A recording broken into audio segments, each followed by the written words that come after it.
ஓட்டுக்கு நிற்கிறவர்கள் இதையெல்லாம் செய்ய மாட்டார்கள். நாட்டுக்காகவும் மக்களுக்காகவும் நிற்கிற பிள்ளைகள் தான் இது போன்ற அரசியலை முன்னெடுப்பார்கள்.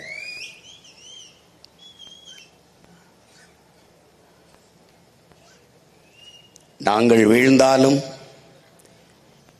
எங்கள் இனம் வாழ்ந்தால் போதும் என்று நின்ற தமிழ் பேரினத்தின் பெருமாவீரன் பிரபாகரன் பிள்ளைகளால் தான் இந்த அரசியலை முன்னெடுக்க முடியும். கடலம்மா மாநாடு ஏன் எதற்கு என்பதை பார்ப்போம்.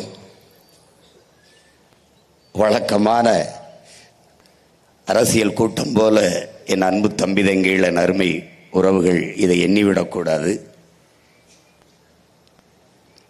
ஒரு அறிவு சார்ந்த ஆக்கப்பூர்வமான பயணம் இது. என்னடா இப்படி படம் போட்டு காட்டுகிறானே என்று நினைக்காதீர்கள். இனி ஒவ்வொரு கூட்டமும் இப்படி படம் போட்டு தான் காட்டப் போகிறோம்.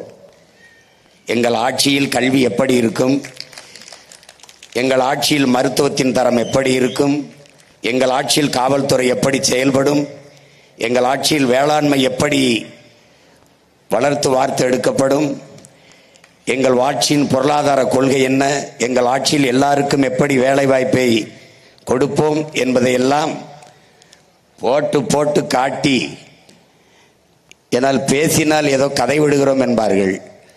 இங்கே பாருங்கள், நாங்கள் காட்டுகிறோம் சான்றோடு என்று விளக்கி விளக்கி ஒவ்வொன்றையும் நம் மக்களுக்கு திரையிட்டு காட்ட இருக்கிறோம். அதிலே